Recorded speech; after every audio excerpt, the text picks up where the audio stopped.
Si bien es cierto que la barrera para aprender a programar cada vez es menor gracias a la inteligencia artificial, también es cierto que cada vez aparecen más casos de errores en proyectos creados con inteligencia artificial, desde fallas de seguridad, poca escalabilidad o malos diseños que hacen que simplemente se caiga todo el sistema. Una de las etapas principales de un proyecto es el diseño de la base de datos, y aunque si le pido a una IA que me genere el modelado para un sistema y ejecuto este código SQL generado por la IA, no tendrá errores de sintaxis. Lo que sí es que suele omitir algunas buenas prácticas, que asegurarán que tu base de datos sea robusta, consistente, gobernable y mantenible. En el diseño de bases de datos tenemos 3 niveles clave. El diseño conceptual, que es en donde nos ubicamos sobre las entidades y relaciones que existen. El diseño lógico, en donde pasamos ya al lenguaje SQL. Las entidades se convierten en tablas y las relaciones en claves foráneas. Y se aplica la normalización para evitar redundancias, autorreferencias para mejorar consultas, restricciones como que un precio no puede ser negativo y otras consideraciones. Y es aquí donde la IA suele cometer mayor cantidad de errores, que veremos más adelante. Lo último es el diseño físico. Aquí ya hablamos de la implementación dentro del motor de base de datos que elijas, como MySQL, Postgres o cualquier otro. También aquí incluimos a los índices, que son las claves para consultas más rápidas o para tumbar tu base de datos si colocas demasiados índices. Vamos a analizar cómo usar la IA en cada una de estas etapas y las consideraciones a tener en cuenta. Esta etapa requiere que tengas claro el cómo tu usuario interactuará dentro de tu sistema. Como ayuda para esto, puedes consultarlo con cualquier asistente. Seguramente llegarás a un compendio de todo lo que crees que tiene que hacer tu sistema. El resultado debería ser un markdown que muestre las entidades que debe tener tu sistema con una descripción sobre su utilidad. A partir de esto, puedes ayudarte creando un Mermaid, que ya me lo creó la IA, que es el lenguaje que te permite pasar texto a diagrama. Con esto puedes ver las relaciones entre entidades de forma más visual. Este plan te servirá como contexto para que la IA realice el código SQL e incluso durante la etapa de desarrollo podrás pasarla como contexto para otras operaciones.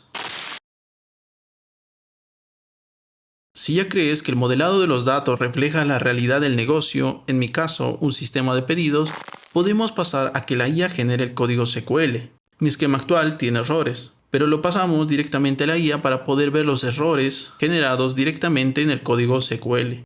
Aquí la primera recomendación que te puedo dar es que tengas separada cada entidad en un archivo único, ya que así tendrás mejor organizadas las cosas y te será más fácil consultarlas más tarde. Esto puedes enviarlo como parte del prompt. Lo segundo es verificar que se tengan nombres claros y consistentes. No usar abreviaturas. Es un dolor cuando a alguien le toca depurar luego tu código. Si tus tablas están en plural, mantente en ello. Tienes que seguir una convención de nomenclatura. Verifica que todas las tablas estén relacionadas acorde a la lógica de negocio. Es mejor revisar la integridad referencial ahora que luego estar saneando la base de datos por la existencia de los llamados datos basura. Nadie quiere que un pedido u orden referencie a un cliente que no existe. Y seguramente lo anterior, la IA lo hace de maravilla. Suele hacer bien las referencias. Ahora sí vienen los errores más comunes. Usa valores controlados para campos con opciones. Las IA suelen dejar estos campos como string libres. Lo mejor para casos como estados de pagos, de pedidos u otro campo con opciones es usar enums con valores fijos. Esto te evitará problemas a futuro. Así si alguien por X razón intenta agregar un estado no permitido, saltará error y no se guardará en la base de datos. Revisa las redundancias.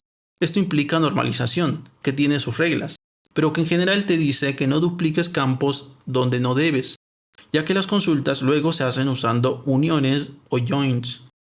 Sin embargo, hay algunos casos como las facturas en donde sí debes guardar un snapshot o copia de los datos en el momento en donde se crea el registro. Imagina que el cliente mañana decide cambiar su nombre o qué tal si cambia el precio de un producto y yo estaba tomando el valor con un join, entonces ya no cuadraría mi facturación. Es por eso que para esos casos es mejor guardar una copia, o como dirían, una captura de cómo estaban los datos en ese preciso momento donde se emitió la factura. Esto aplica para recibos, certificados y otros casos.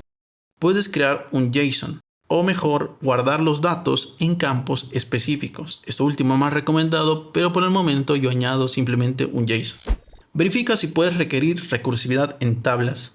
Esto se hace a través de un parent ID para el caso de jerarquías. El clásico ejemplo aquí son las categorías, en donde puede existir una categoría que se desprende de otra, cosa que la IA suele olvidar. Por ejemplo, computadoras y celulares tienen como padre a electrónicos. Y esto, aunque ahora no le veas utilidad, al momento de realizar las consultas mejorará la experiencia del usuario. Otro caso es para las variantes, para evitar colocar todos los datos cuando solo cambia una característica. Un ejemplo es que si tengo celulares similares y solamente cambia un atributo, como ser el color. Define constraints. Para quien no sepa, un constraint es una restricción que se implementa a un campo. Y es algo que suelen omitir mucho las IAs. Se ve especialmente cuando se habla del tema monetario. Ejemplo, no queremos que se permitan precios negativos. Que aunque se pueden colocar estas restricciones en el servidor, recuerda que nuestra última defensa es la base de datos. Y si permites datos basura, tarde o temprano se llenará de datos basura. Otro caso son los salarios, la edad o los descuentos, que no deberían ser mayores a cierto valor. Otro ejemplo de restricciones es establecer campos únicos. Debes revisar que ciertos campos sean únicos, como por ejemplo un email no debería ser repetido o un username tampoco. Otra recomendación importante es usar campos obligatorios o not nulls, siempre que sea necesario. A veces la IA no dimensiona la importancia de un campo, pero para el negocio sí lo es. Este tipo de campo tienes que verificar que tenga not null. Un ejemplo aquí sería el identificador tributario o Tax ID, que la IA no lo añadió, pero nosotros lo requerimos para la facturación. Por último, la trazabilidad. No es solo necesaria para cuando un jefe requiera saber qué empleado dio un descuento del 100%, sino que si te toca auditoría a tu software, es a partir de estos simples pero efectivos campos que se podrá saber quién realizó un cambio y cuándo se realizó. Sobre el tercer nivel, y especialmente la creación de índices, creo que merece un video aparte, para explorar cómo realmente funcionan los índices y casos en donde deberías usarlos. Así también todo lo que vimos son recomendaciones, en muchos casos no implementarás todo, pero te servirá tenerlos en cuenta y si los dominas podrás ver rápidamente los errores e ir arreglando lo que ha generado el agente de inteligencia artificial. Y esto es solamente la punta del iceberg, pues en base de datos hay muchas recomendaciones para trabajar correctamente con ellas, que te evitarán problemas a futuro, desde el uso de transacciones aplicando los principios ACID, claves de idempotencia, triggers o si ya nos vamos por la arquitectura tenemos el uso de réplicas, sharding, backups, caching, seguridad y otras cosas. No por ello es una de las especialidades mejor pagadas. Lo que sí es verdad es que estamos en la mejor época para aprender sobre programación y cómo aprovechar la inteligencia artificial para este propósito. Y si desconoces la mayoría de estos conceptos o si recién estás comenzando, te recomiendo ver el curso de diseño de base de datos de FreeCodeCamp, que es un curso excelente, especialmente si recién comienzas en esto de las bases de datos. Y si quieres aprender más sobre cómo usar la inteligencia artificial y no permitir que rompa tu aplicación, no olvides suscribirte. Nos vemos en la próxima.